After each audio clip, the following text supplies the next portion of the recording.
Hello, everyone, and welcome to another episode of I Am Christina DiArcangelo.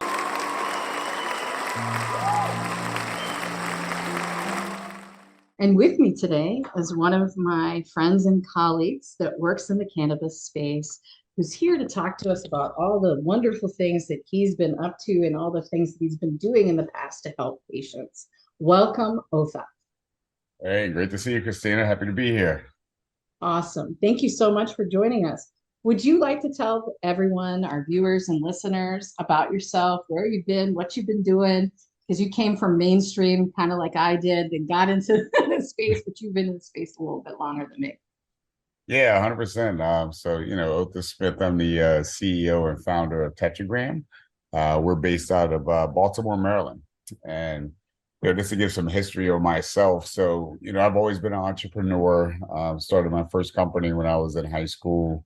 Was fortunate enough to have that company put me through college. It was aggressive detailing. And it's always funny when I think about it because, when I was coming up for the name for the company, people were like, I was asking my friends in high school and early college, like, what should I name this company? And they were like, name it after your personality. So that's where aggressive detailing came in. So, I initially started off doing residential cars, detailing cars, and then it grew to, planes, small Cessnas, boats. I mean, anything that had an engine, we detailed. So, I grew that company, and then 2008 happened. So a lot of things changed, as you can imagine. So I ended up closing down that business and went to work in the energy sector. So, now we're talking about 2009, and at that time, renewable energy, solar energy in particular, was really hot. So I jumped into that and worked for a company called Astro Solar, which was a subsidiary of Constellation Energy, probably the largest utility in the country. Did that for about 10 years. And then, unfortunately, I was involved in a pretty tragic car accident where I suffered a traumatic brain injury. And so as a result, I was prescribed, as we all know, a handful of opioids, right? Mhm. So after using opioids, prescription pills for about 3 years, tired of the nasty side effects, didn't want to use pills for the rest of my life. I started to switch to cannabis, which is something that I'd always utilized throughout high school and college. So, as years went on and then cannabis started to become legal at the state level, I'll never forget the first time I walked into a dispensary. I'll admit I was a little egotistical, thought I knew everything there was to know about cannabis. So when I walked in and then I was faced with all these different consumption methods, like, everything I've ever seen on the street has always been this like brownies or this flour, right? So when you go into a dispensary, now you're seeing topicals and you're seeing all these different forms of edibles and drinks, and you're learning RSO. about, yeah, exactly, RSO, which definitely be careful with, folks. But and then I started learning about terpenes, which is what gives cannabis this unique smell and effects, and different cannabinoids that give you different feelings throughout your body when you consume cannabis. And that's really when I had an oh boy moment because I realized that there was so much more to this plant that I never knew about. So that's what led me to create Tetragram, which is a HIPAA compliant mobile app that really my first focus was to just empower the consumer. And so what that means is, as people are trying all these different products, going through trial and error in order to find what's going to work best for them, it's a daunting process. So I wanted to create a platform where they can essentially journal their experiences, share them with other people if they wish, but over time, look back at these journal entries and start to really figure out what is going to work best for them, specifically to treat a medical condition. And that's why I'm here today. That's awesome. I appreciate you sharing everybody your whole background and how you ended up in the cannabinoid space and building technology to help support patients because patients is what I worry about most of my day, pretty much Yeah, all day. yeah, I always think it's important to just share a little bit about my previous life outside of cannabis because I get asked all the time, like, what were you doing prior to cannabis? Or, I want to get into cannabis. What skills do I need? And that's why I always highlight my background, because, any skills that you have, you can apply to the cannabis industry. You don't have to reinvent the wheel. Everything is transferable to an industry such as cannabis, in particular, because it's so much in its infancy and there's so much room for it to grow. I think one of the things, though, is that people need to understand our complexities from a regulatory standpoint, right? Working in cannabis is very hard. Yeah, And that's you've putting it got, lightly. yeah, there's times where you wonder, why am I doing this? Why did I choose to get into this space? And especially as of lately, with the bill they're trying to pass, and there's a lot of people talking about that, and people are like, championing for this, but not understanding that that means we still have handcuffs on, right?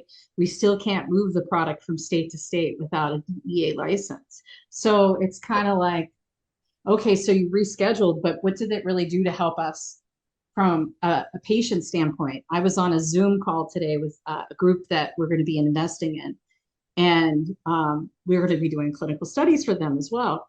And they'll be using Spectral for the tech stuff. And we were talking to them about their cannabinoid profile and their formulation, right? Because I get brought in a lot for the due diligence side from the biotech background that I have and all the other things. And so the person brought up what they're going to do with the bill. And I was like, yeah, but that's worthless to us. Do you have a DEA license? And I knew the answer was no. So I'm like, no. And I go, okay, well, you better get one.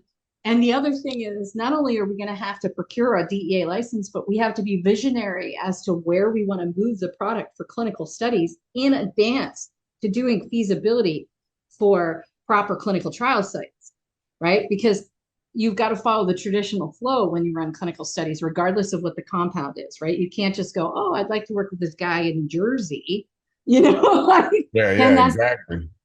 and we both know that not a lot of doctors still understand cannabinoids, right? Some of them shy away from it. Some people embrace it. They think they know what they know, but they don't know a whole hell of a lot. And so then you've got to find core people to work with. That's what I mean, folks. It's not an easy, well, let me just switch my hat to the side since Otha has one on today. And I can enter in.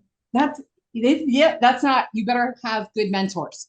Yeah. I mean, I had no idea that this industry was so regulated until, you step foot into it. People think like the gambling industry is the most regulated industry in the world, but cannabis is number one. I mean, we can't, luckily for me, by being on the ancillary side and being a tech company, I don't have to worry about the banking issues that exist in cannabis. Right. A lot of people don't know, like, a lot of this money that is being collected by these dispensaries and cultivators, brands, it's all in cash for a lot of parts. You can't have a traditional banking account. You can't get a SBA loan and things of that sort. So insurance. Yeah, insurance. God forbid if your company goes under, you can't even claim bankruptcy. So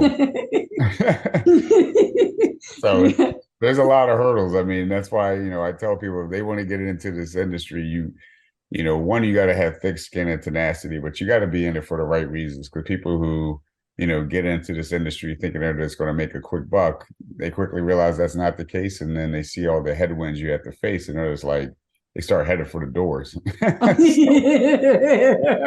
Yep. Yeah. Because I mean, I remember when I first got into the space, I was primarily working with pharma companies and, in cannabinoids. And those companies were not located here in the United States. Yeah. I was working in Israel. I was working all over the place internationally doing things, working with those companies to help them with their platforms to move forward with their clinical trials safely. But for us, we took a big pay cut, right? Than what we could charge for the traditional side, right? And a lot of things we did for free for a while because we transferred into here. We made an active choice. Well, I made an active choice. It's not we. I have a whole bunch of people that work on my team, but I made the choice as the CEO that I'm getting into the space because I had seen the data coming in, more regularly in clinical trial land. And I was like, okay, well, let's go. Because I've already worked in nutraceuticals in my career. In my opinion, cannabinoids, as long as they're not synthetic, are nutraceutical. And that's the pathway we should follow. So, Yeah, I mean, you hit it right on the head. Like, we've done two research projects to date. One was with the College of New Jersey, and one was with Dr. Marion McNabb with the Cannabis Center of Excellence. But you said one key word. We did it for free. And the reason being is because, again, since it's federally legal, you can't go through clinical trials, and no one has the money like the federal government or state agencies can provide for different clinical trials or just studies in general. So, again, that's where it all relates to. You really got to be in it for the right reasons and just know that what you're doing, is going to have an impact, right? Because, with the data that we collect from consumers completely anonymously, the one key word that I always use is empowerment. And that's really what our data does, because as a consumer, you walk into a dispensary, you get a recommendation from what they call a bud tender, but that bud tender, even though they could be very knowledgeable and read up on cannabis, since cannabis affects everyone differently, chances are they're not going to make the proper recommendation for you. So you really need this large collection of anecdotal data, which is what we do, in order to help educate those dispensary staff so they make more accurate product recommendations. And, to your point, when it comes to medical professionals, like, they're trained to look at data when they go through med school so that they say, all right, if you have these symptoms, this is the product this is the medicine we recommend to you. But that doesn't exist in cannabis. So, we really provide and facilitate that insight for those medical professionals so they feel more comfortable recommending cannabis. Because at the end of the day, cannabis has been known as a therapeutic medicine for thousands of years. It's unfortunate that, given the fabric of this country, it was made illegal due to racist motives. But now we're starting to shed that light and show the true impact of this beautiful plant. And I think it's also because there's more professionals that are doing the right things in the industry that are showing, hey, listen, this is how we can do it. Like, you developed a company that's collecting data. Data is key, in my opinion. But I'm a clinical researcher, so, I'm a little biased. But I think that, like, even with blood tests, right? I look into all those things because how many cannabinoids can be measured technically from a lab standpoint, who's doing it. I know who's doing it. I know how many cannabinoids can be measured, but does anybody talk about that out there? All these people on LinkedIn, they bitch about everything about cannabis and this and that, and why can't we do this? But nobody, and these are scientists, y'all, and physicians, they're not talking about that. Nope, definitely not. I mean, it's unfortunate, but big pharma rules the government, and it rules the mind of a lot of doctors too. And so, the whole say no to drugs, their campaign, war, this war on drugs in general has just really has resonated with people, and unfortunately they won't open their eyes to see that there's another way. I think I'm not saying that all prescription pills or opioids are bad, but I just feel like let's take a very natural approach to, healing people before we start to introduce these type of synthetic medicines. Yeah, and also you hit the nail on the head when you said understanding things, right, about the patient. Well, that goes to the underlying problem that they have, so they have pain, they also have anxiety. Okay, well, what had caused their anxiety before they had the pain, right? Because the anxiety is even worse now because they're in pain all the time. I'm just picking on that because most people understand anxiety and pain, right? So instead of treating the underlying issue, we mask things and we give out, okay, well, you're having pain. This is what you're supposed to take, right?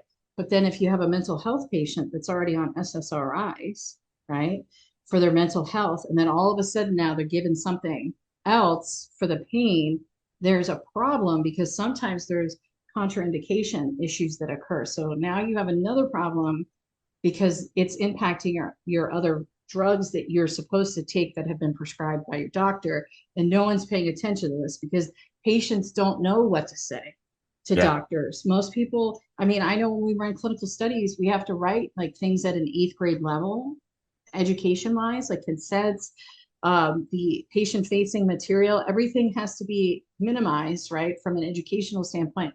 is we have to meet people wherever they are. Some people are super educated. There's some people that aren't, they don't understand. And it's been so stigmatized, cannabis, right?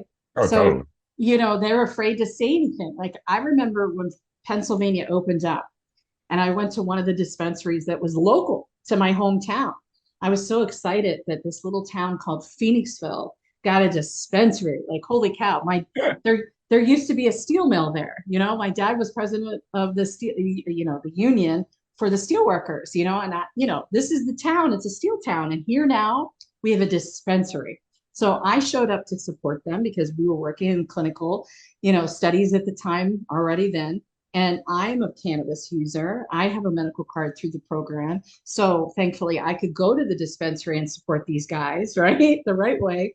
I could enter. But I remember there was an elderly woman there that was talking to one of the staff members about, well, if I and she was in the lobby, if I sign up for a card, will my neighbor know that I'm taking cannabis? Will it come out in the mail somehow? Will anybody know? And I'm like, and the poor young kid was like, it's very hard. You know what I mean? Like, it's Yeah, hard. They're learning, right? Like how yeah, to no deal. doubt. And so I was like, do you mind if I interrupt? Because I'm a patient advocate also. So let me just, if I could help, maybe I can help. And they were like, yeah. So I was like, ma'am, that's against the law to disclose that you're taking, because there's a thing called HIPAA, and I explained what HIPAA meant and all that stuff, right? Then I explained about how when you come in, unless they see you in the parking lot, and that's like a very slim chance that your neighbor is driving around over here looking in the dispensary parking lot, they're not going to know you're taking cannabis. And as a matter of fact, you could take the stuff out of the bag once you get, to your home location and put it in your purse and walk in the house, and they're never going to know that you're taking cannabis. Yeah, So don't worry about it. And here, this is an elderly lady. yeah, She's got rheumatoid arthritis. She just needs help for her pain. And she's so paranoid about the neighbors finding out. This is all yeah. the time. Yeah, it's a real deal. I mean, when I left corporate America, and first thing I did was get a job at a dispensary because I wanted to, understand the pain points from a customer's lens, understand the pain point through a dispensary, a retail lens. And I was really amazed because I did realize, like, it was in this business complex, and we had customers that were parked like on the the opposite end of the business complex. And I actually asked one, I was like, "Why'd you park all the way over here where you could have? There's all these spaces up front." They're like, "I don't want nobody to find out I'm shopping here." I'm like, "Really?" So, the stigma is real. Slowly it's starting to go away. I mean, I think the last report I read said 63% of Americans approve cannabis to be legalized federally. But there's still, I mean, 40% is a great number in terms of people who still feel like it's the devil's lettuce, which is Yeah. just crazy. I mean, my mother has a doctorate in education, so say no to drugs, all that shit was really rapid in my house. And when I told my mother I was leaving my six-figure job to jump into cannabis, she was like, "So you're gonna start selling dope, Otha?" So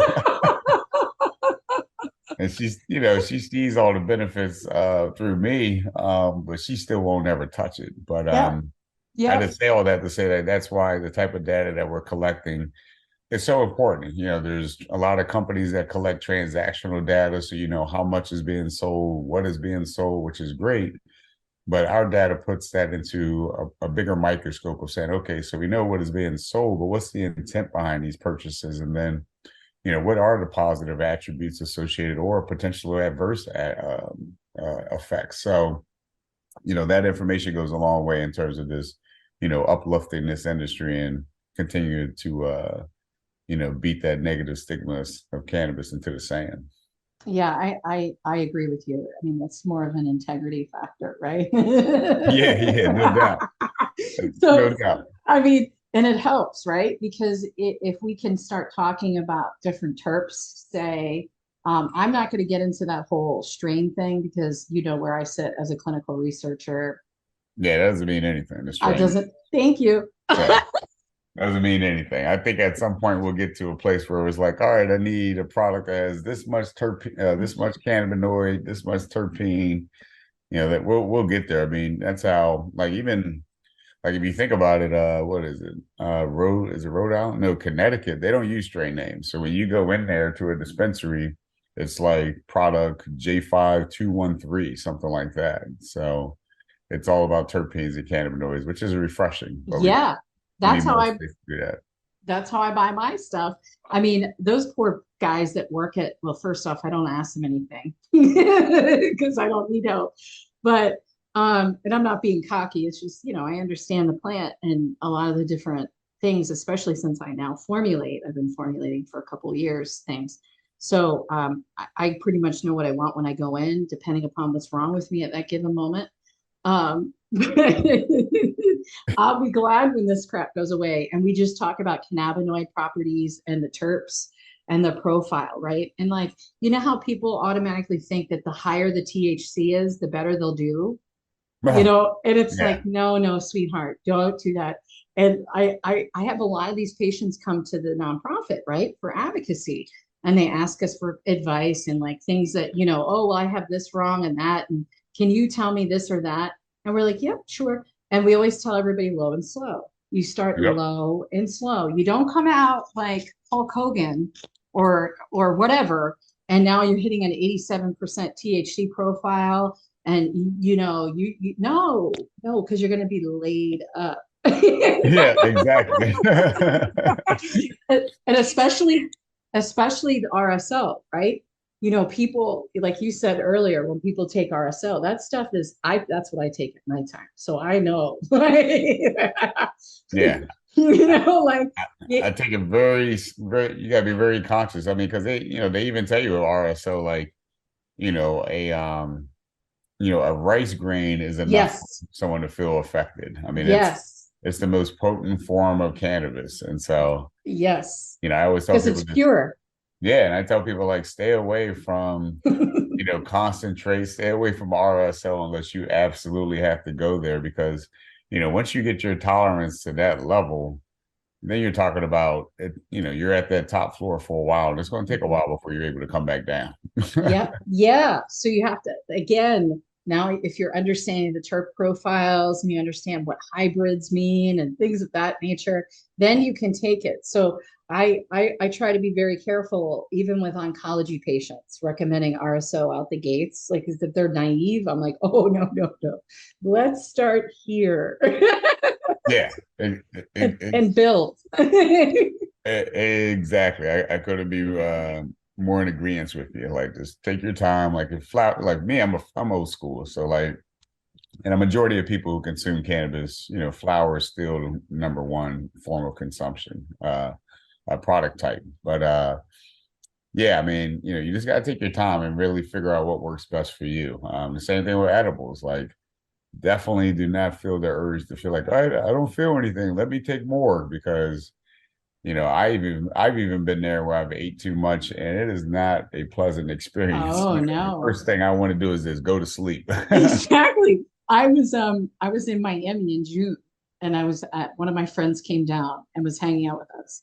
And he thought because he consumes flour and he, consumes regularly that he could hit the RSO and he'll be fine. And did the same thing where took some and then was like, oh, I don't feel anything, took some more because for some reason he got RSO I don't know how he got it. It wasn't my stuff because you can't share your stuff. So you know what I mean? It's not Right, mine. right. I don't know what the hell is going on. All I know is he took it and showed up at my hotel and told me what he did. And I was like, why did you do that? Why wouldn't you have texted me and said, hey, CD, I need to ask you about this because I normally don't do this. I'm here for you. I do advocacy for free. Like, I don't charge people because I don't want people, to what we were talking about, stigmatized Mhm. behaviors, right? So then you have somebody who, thankfully, he's not one of those people, but that would be like, oh my God, I can't take this stuff. I can't function properly. Well, it's because you took too much. What were you thinking? And then you didn't know how to antidote it. So then you were all messed up and laid out. Like that was because you didn't ask. Yeah.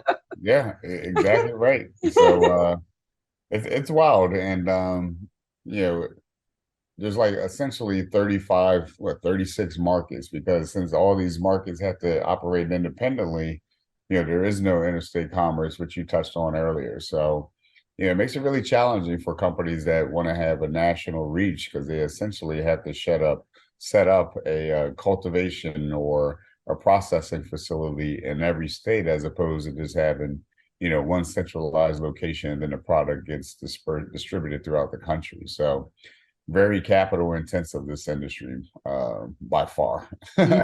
Yeah, it is. So Oh. sometimes I wake up and I'm like, what the hell am I doing? Why did I do this? But at the end of the day, it's a beautiful thing. Never in my life did I think I'd own a tech company. Never in my life did I think I owned a tech company, let alone in cannabis. But that's the beauty of life, is you never know where the road is going to take you. And at the end of the day, we're doing something. We've created a platform that is really empowering people's lives. So I sleep well at night. That's for sure. Well, we could talk all day. Obviously, people can sense that. But Yeah, no we've got doubt. we've got to wrap up for today. But I just wanted to thank you so much for joining me and talking about what you're doing, because it's important for people to understand there is data out there. There are ways, for you to be able to understand things a little bit better and to be able to exercise your right to say what you think is happening with you by consuming your cannabis with your platform. Yeah, I really appreciate your time today, giving me the opportunity to shed light on Tetragram. And anyone that's listening, please follow us on Instagram at the Tetragram app, and download the app as well at tetragramapp.com, and take control of your personal journey with cannabis. Thank you so much. And Thank you. everybody, we're going to map everything as far as how you can get a hold of Otha, and again, to download the app and to follow Instagram and what he's doing on LinkedIn. So that way you guys, because in my opinion, education is key. And I think that you can bring a lot to the table to help these patients understand things. And it's nice, like we were talking about earlier, when you look for mentors, when you enter the space, Yeah, yeah, yeah, no it's doubt.